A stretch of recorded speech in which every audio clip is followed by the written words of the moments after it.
السلام عليكم ورحمة الله وبركاته. الله أكبر الله أكبر الله أكبر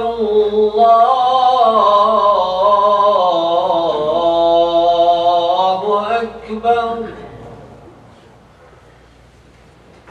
أشهد أن لا إله إلا الله.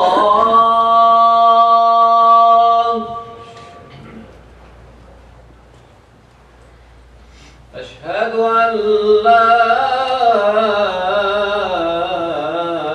إله إلا الله.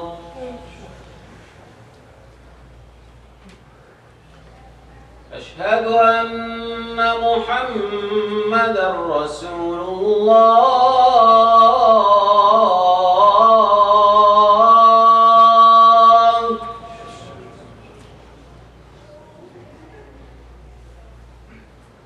أشهد أن محمدًا رسول الله.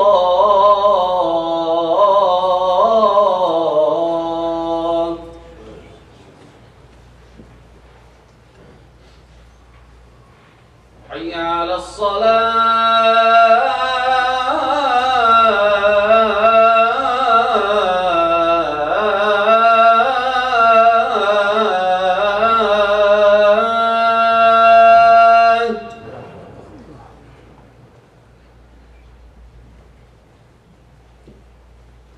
حي على الصلاة.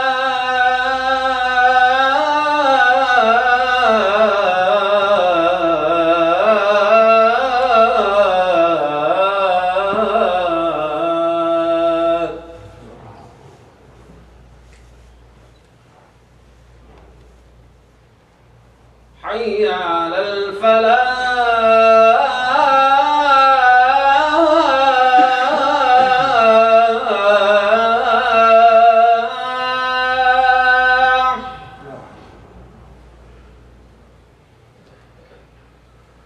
حي على الفلاح.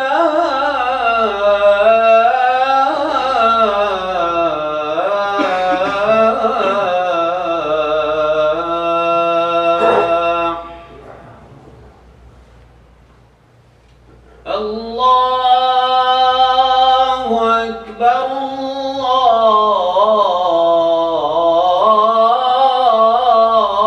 الله أكبر. لا إله إلا الله.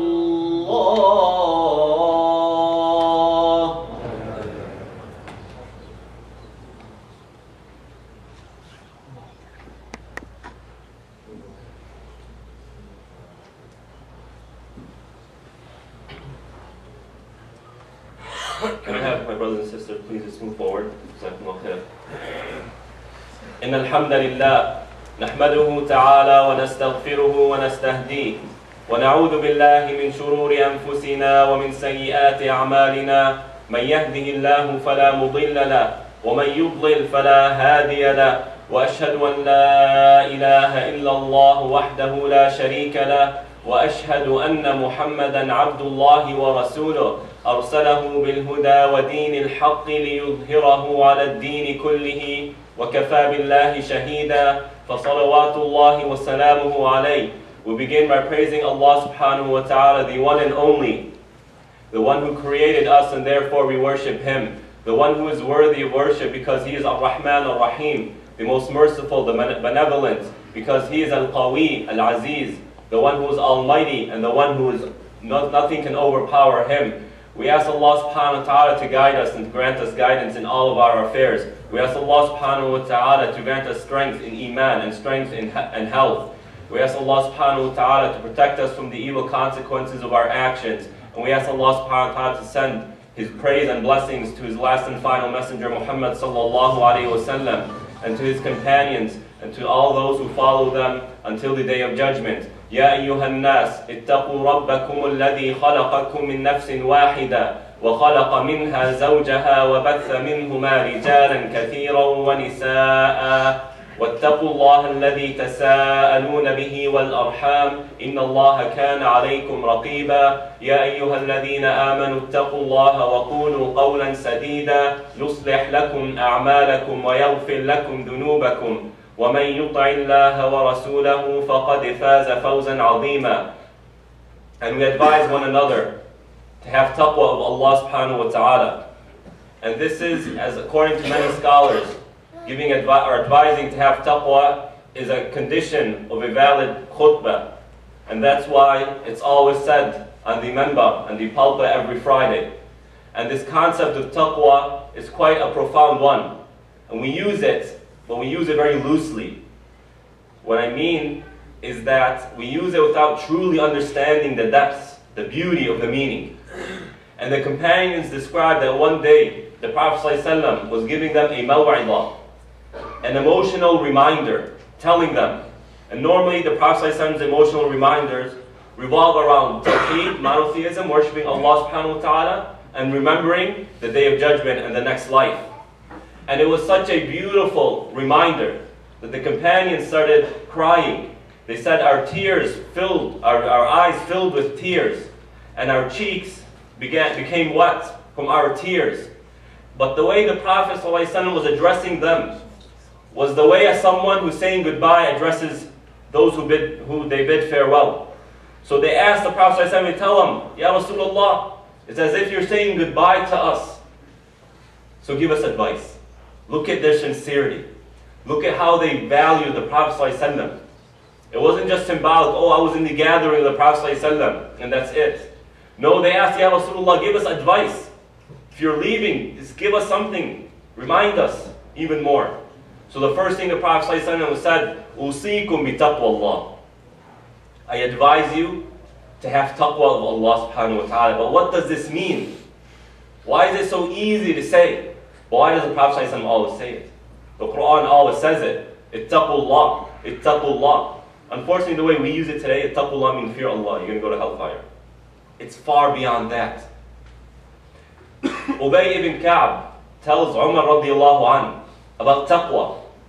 He says, taqwa is like someone who's walking in a thorny field. He says, Ya Umar, if you're in a thorny field, how are you going to walk?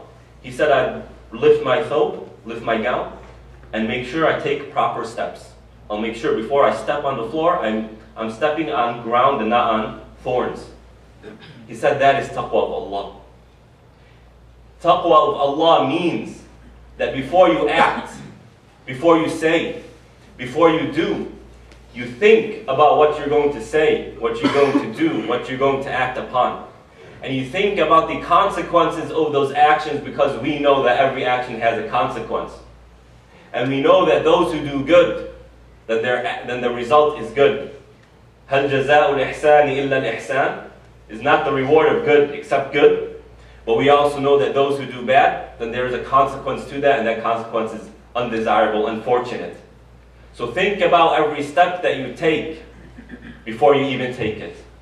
And know that whatever you do, that there are consequences to that. But it's beyond that. It's beyond that. This definition gives us the translation, the common translation, be conscious of Allah and think about what you do, but it's beyond that. Because why are we being conscious of Allah? Why are we doing it? When a person thinks about where they're stepping so that they don't step on thorns, why are they doing that? Because they don't want those thorns to poke them and then cause blood to drop. They don't want those thorns to cause pain. That is why we are doing it. So we are trying to reach Allah subhanahu wa ta'ala. As Muslims, we worship Him. That is the message of the prophets. U'budullah. That is the message of every book. U'budullah. Worship Allah subhanahu wa ta'ala alone. There are no lords except Allah subhanahu wa ta'ala. That is our goal, and that is why we were created, and therefore taqwa reaches us to that. By having taqwa, we fulfill our purpose, and by fulfilling our purpose, we reach happiness in this life and the next one. That is why we have taqwa. So when the Prophet ﷺ tells his companions, أُوصِيكُمْ بِتَقْوَى اللَّهِ, I advise you to have taqwa of Allah. What he's saying, have a strong, healthy relationship with Allah. And know that every act that you do affects your relationship to Allah. And that your iman, my dear brothers and sisters, as the Quran tells us, is not in a state, it's not stable. It goes up or it goes down. And therefore, while our actions, how it affects it, we will cause it to go up or down. So keep it up. Keep it going up. And know that that is through taqwa. And there's a synonym to taqwa that we can use to further understand this beautiful concept. That is the word birr. And the word birr comes from the word bar. And the word bar in Arabic language refers to vast open land. And the reason why birr, piety, is taken from this root, because piety, what it truly is vastness in good. It's a vast amount of good. As Isa, as Allah subhanahu wa ta'ala describes Isa alayhi salam in Surah Maryam, وَجَعَلَنِي مُبَارَكًا أَيْنَمَا كُنْتَ, that He made me blessed anywhere I go. Anywhere I go, blessings are following me because He is a person of birr, a person of vast goodness. So those who have taqwa, they have birr. And those who have birr have a vast amount of goodness. That is what it is. And to further define it, to further delve in this meaning, Allah subhanahu wa ta'ala describes it Himself in the Quran. لَيْسَ الْبِرَّ أَن تُوَلُّوا وُجُوهَكُمْ قِبَلَ الْمَشْرِقِ وَالْمَغْرِبِ. Piety is not by facing east or west. This verse was revealed prior to the changing of the Qibla. Because as we know, when the Prophet ﷺ migrated to Medina, he was facing north towards Jerusalem. The Prophet ﷺ felt like, you know what, Mecca is more appropriate for us since we are the followers of Ibrahim alayhi salam, and Ibrahim faced, or he built the Kaaba and Hajj is towards, or in Mecca. So he wanted to face there. So Allah subhanahu wa ta'ala realized something about the context and the community of the Sahaba. That these symbols were very dear. They had a vast place, a strong place in a person's heart at that time. And by telling them to change the Qibla, it's actually much more of a challenge than we might think.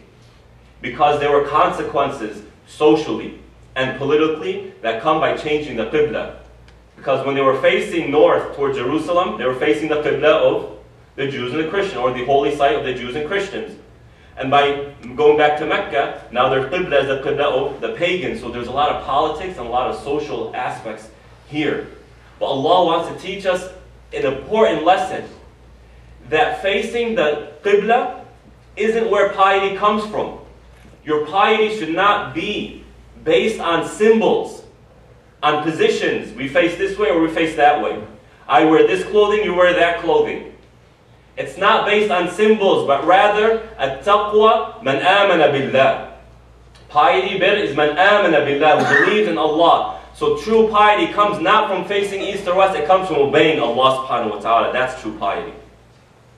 So it's not about where we face, it's about what Allah tells us to do. And that is where we gain our piety. Take away those symbols. When we go to Umrah, we go to Hajj, we see what people do. Their Hajj or their Umrah isn't complete unless they touch the Kaaba. Well, touching the Kaaba isn't part of the rituals of Hajj or Umrah. Your Hajj and Umrah are complete without touching it. They have to touch the black stone. And oh my God, what you see. Fist fly for the black stone. They're praying, right? You just watch this. They're praying. Look at the corner by the black stone. You have people who will stand there and pray. Before the Imam says Assalamu alaikum wa rahmatullah and concludes prayer, they're already up on their money. They invalidated their prayer just because they want to touch something symbolic. They invalidated prayer. Taqwa is not about that. Get those symbols out of your mind. Piety comes from obeying Allah subhanahu wa ta'ala. That's what it is. And my dear brothers and sisters in Islam, the more we delve into the concept of taqwa, piety, being conscious of Allah subhanahu wa ta'ala, the stronger our faith becomes. The more we are able to engage our religion, the more we're able to engage politics, to engage a society, to engage our families. And it's unfortunate that when we have a weak understanding, a weak concept, a weak perception of taqwa, it actually affects the next generation. And today, I'd like to take a few moments of what remains of this khutbah to try and elevate our understanding of taqwa so that it can transfer healthily, properly to the next generation. Because it's sad, it's unfortunate when a young individual comes and says, I used to be a Muslim, but this and this happened. So here are 3 things that kill piety, that harm it. And remember, these actions will transfer to the next generation. So if a person has it, it'll affect the piety of their kids. Number one, forgetting about the next life. See, our customs, whether you're Arab or whether from the southern Asian continent, right? You have to be a doctor, you have to be an engineer. That's it. That's success. If you're not a doctor or engineer, you didn't make it, right? Now that comes from a certain context and a certain culture. So my youth, when your parents kind of maybe pressure you, know that they want you to succeed because that is a definition of success. But what happens is, sometimes we forget to teach them that, you know what, there's a next life. There's something beyond just this life. This life isn't just about gathering wealth. There's something else. There's an undeniable reality, and that is death, and that there will be a day when we will face Allah subhanahu wa ta'ala. And my dear brothers and sisters, this holding on to this world, this over-exaggerated love for this world is harming our psychology. It is harming our minds, it is harming the youth. Because as a psychologist says, that when the only goal of a person is this life, when their goal is materialism, they lose purpose. They no longer have a purpose in this life. And when a person has no purpose, and this is the psychologist speaking this, and I was shocked when I read this because this person is an atheist, but he recognized and he was honest. He said when the only goal of a person is this life, and they have no purpose, it causes depression. And depression causes suicide. That's what happens. And we see an epidemic. We see what's going on. And a study says 123 people. 123 people commit suicide, not a year. Not every month, every day, in the US. In the US, 123 people commit suicide a day. Yet, we have everything here. We have most things here. What happened? What's going on? Well, this psychologist gives us some perspective. Our religion gives us much perspective that this life isn't the goal. And Allah created this life in a way where the more you become attached to it, the more it pushes you away. And the less you attach you are to it, the more it wants you. The more it comes after you. And this is when Abu Bakr radiallahu anhu says, "Ihris ala al-maut, tuhab lak al-hayat." That if you go after death, not meaning going and falling into death, but rather your goal, your perspective, your end means is what comes after death, you'll find that this life is open to you. And that's how Allah created this world. So my dear parents, my youth, remember that there's more than this life. This life isn't the goal, it's just a means to something else. Remember that being a doctor is fantastic and noble. Being an engineer is a fantastic and noble. Gaining wealth is good and halal and permissible and promoted in Islam. But remember, there's something beyond that. So don't let this world be your only thing. Parents, teach your kids that there's more. There's something beyond that. And you will open this world to them. And just like you are concerned about their worldly affairs, their safety and security in this life, be aware and care about their safety and security in the next life. Number two, lying. Lying kills piety. And it's very sad, very unfortunate when kids come to me, all right, and they say, "Sheikh, you know, my parents says, inshallah, and I know it means nothing." They take this beautiful word, inshallah, and it's used in the completely opposite. That just go away. This hurts piety, and it hurts the piety of the next generation. And the Prophet ﷺ teaches us, إِنَّ الْكَذِبْ يَهْدِي لِلْفُجُورِ وَإِنَّ الْفُجُورِ يَهْدِي لِلنَّارِ وَلَا يَزَالُ الْمَرْءُ وَلَا يَزَالُ الرَّجُلُ يَكْذِبُ حَتَّى يُكْتَبُ عِنْدَ اللَّهِ كَذَّابًا. That a person, when they lie, lying leads to indecency. It leads to unhealthy piety. And that leads to the hellfire. And a person will continue to lie until they're written by with Allah that this person is a liar. وَإِنَّ الصِّدْقَ يَهْدِي لِلْبِرِّ أو إلى البر وإن البر يهدي إلى الجنة ولا يزال الرجل يصدق حتى يكتب عند الله صديقا. And honesty, truthfulness leads to piety, and piety leads to paradise. And a person will continue to be honest until they are written with Allah, or by Allah, that this person is an honest person. My dear brothers and sisters, what does this mean? When we talk, it affects our mind. What we say affects our perspective. And when a person lies, what is lying? It's changing the reality of something. So when they think about how to lie, they want to change the reality. They're flipping it upside down. So when a person continuously lies, continues to lie, lies over and over again, their perception of reality becomes distorted. It has psychological effects on the person. And we all know, we all have an example of that person who just lies. It's their nature to lie. And it affects them so much that truth and falsehood actually become distorted. You know that the saying, they believe their own lie? Well, that has effects on the mind. That comes from somewhere. Now imagine someone who's so used to hearing lies, whether it's from their parents or from their friends, or he or she themselves continues to lie, and you present them truth. How are they going to accept it when the reality in their mind is distorted? Do not lie in front of your kids. Do not tell them something and then put them in Sunday or the youth group and then do something else at home. It distorts their image of piety, and it affects their image of what Islam truly is. Number three is weak knowledge of Islam. Weak knowledge of Islam kills piety, because Islam becomes just about symbols, just this and that. And you know, I did Umrah, I touched the Kaaba, and alhamdulillah, my iman is complete. That's it. I don't need to do anything else. Right? That's it. Oh, I come to Eid prayer. That's it. I come once a week to Jummah. I don't pray the rest of the week. That's not faith. It's not piety. It's more. It's beyond that. Weak knowledge, transferring the image of Islam, portraying it, conveying it in ways that are not correct, kills the piety of the next generation. And how many people, how many young individuals say that they were Muslim and they left? They left Islam. Why? Because they were being taught these things, these incorrect things. Oh, the Quran says the earth is flat. Where did he hear that from? Sunday school. Where did you hear that from? Oh, I heard it from one of my uncles or my aunts. Weak understanding of faith kills piety. This is a reality. Learn about Islam. Invest your time learning about Islam. It is important. It is vital to being able to apply Islam correctly and then convey it to your children, to your grandchildren. Islam, as Allah subhanahu wa ta'ala tells us, لَيْسَ الْبِرَّ أَن تُوَلُّوا وُجُوهَكُمْ قِبْلَ الْمَشْرِقِ وَالْمَغْرِبِ وَلَكِنَّ الْبِرَّ مَنْ آمَنَ بِاللَّهِ وَالْيَوْمِ الْآخِرِ وَالْمَلَائِكَةِ وَالْكِتَابِ وَالنَّبِيِّينَ وَآتَى الْمَالَ عَلَى حُبِّهِ ذَوِي الْقُرْبَى وَالْيَتَامَى, until the end of the verse.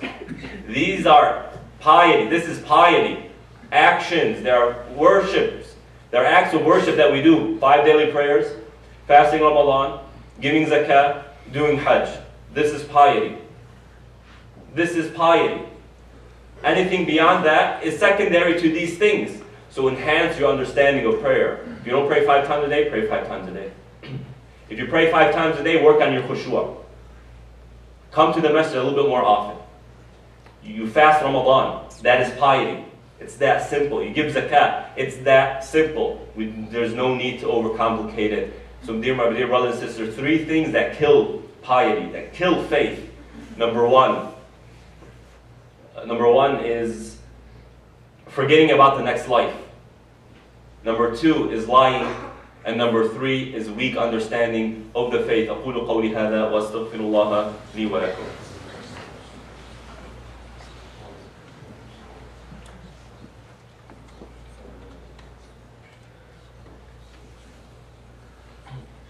الحمد لله والصلاة والسلام على رسول الله وعلى آله وصحبه ومن والاه أما بعد. There's so much to learn, my dear brothers and sisters. And today, people are asking questions. They are valid questions. And I had a nice, interesting conversation the other day with a college student. He said that I was Muslim, but then I left. And he started talking about, really his beliefs and trying to debate with me why Islam is wrong. And it was clear from what he was saying that he was given an image of Islam, an understanding of Islam that was inaccurate. It was wrong. and it's unfortunate. But this person now is in a state where it's not easy to bring him back. And so many Muslims are like that. So many. This is important. So we ask Allah subhanahu wa ta'ala to increase our knowledge of the faith, to help us understand the realities of this faith, and help us understand what piety, what taqwa truly is, and make us amongst the people of taqwa. We have a few announcements. OCIF's Eid celebration is tomorrow from 11 to 4 p.m. Here at our masjid. We have many activities for the children. Admissions is free, but food is available by purchase. You need to purchase your tickets outside today so we know how much food to order. We are also looking for volunteers, so please sign up at the office. So volunteering will start from 10 and it goes until 5 for setup and cleanup. If you can offer just maybe an hour or two, you can choose a time frame and what exactly you'd like to do during those times. So you don't have to be here for the entire time. We need more volunteers. It's a bigger event, I guess, and we need more volunteers. So it could be of any age group. So Jazakumullah khair, if you can offer some time on Saturday to help us out, we would be very grateful for that. OCIF is holding a town hall meeting on Friday, September 14th at 6:30 p.m. So this is something new that we're going to start, inshallah. Every quarter, we want to invite the community for a town hall meeting to engage with some of the leadership of the masjid, such as myself, to give your opinions, to talk, give us any concerns, give us any ideas, suggestions, let you know what we are doing, to be a little bit more transparent with you, right? To let you know that, hey, this is what we're doing, this is what we need, this is a resource we have, this is how we can help you. These are some new opportunities. So we'll be having our first town hall, inshallah, Friday, September 14th at 6:30. Please do come. The more you participate, just like a democracy, the more you participate, the more we are able to, take ideas and build off of that. So please do join us. Again, in OCIF, in the multi-purpose room, Friday, September 14th at 6:30 p.m. is open for the community, so please do join us. Saddleback, the Muslim students at Saddleback are starting an MSA. So Brother Abdurrahman and Luqman and Sister Hadid and others are starting an MSA, alhamdulillah, and I am kind of advising them, and Brother Waqas is also advising them. If you'd like to join, if your children or you have a child that goes to Saddleback, or you yourself go to Saddleback, please come to me after prayer so that we can get you on the email list, or we can get you on the WhatsApp group for the Saddleback MSA, inshallah. Tonight's Pillars Academy after-school program meeting is postponed. We will announce our new open house day at a later time. Registration is still open for this program. Visit the office for more information. Speak Your Mind discussion for young adults is every Saturday after Asr prayer. Please do join us for the young adults, minimum age of 16. Reserve your spot at OCIF's December Umrah trip. Information on the flyers outside. Build a house for a needy family in Tijuana, Mexico, inshallah October 20th. If you'd like to volunteer, we're still looking for a few more volunteers. You can sign up at the office. My OC tonight at 7 p.m. and the Friday Quran program is at 5:30. Allahumma ighfir lil muslimin wal muslimat wal mu'minin wal mu'minat al ahya'i minhum wal amwat innaka sami'un qareebun mujibud da'awat ya rabbil alamin. Allahumma aslih lana dinana alladhi huwa 'ismatu amrina wa aslih lana dunyana allati fiha ma'ashuna wa aslih lana akhiratana allati ilayha ma'aduna waj'al al-hayata ziyadatan lana fi kulli khair waj'al al-mawta rahatan lana min kulli shar. We ask Allah subhanahu wa ta'ala to forgive all the believers, those who are alive and those who have passed on. We ask Allah subhanahu wa ta'ala to bless us and grant us guidance and steadfastness. We ask Allah subhanahu wa ta'ala to increase and enhance our faith and make us among those who are the people of taqwa. We ask Allah subhanahu wa ta'ala to help all our brothers and sisters across the world, to help them get through any hardships, any calamities, to grant them peace and tranquility through any hard times that they may be going through, and to grant them a way out. Wa aqim as-salat.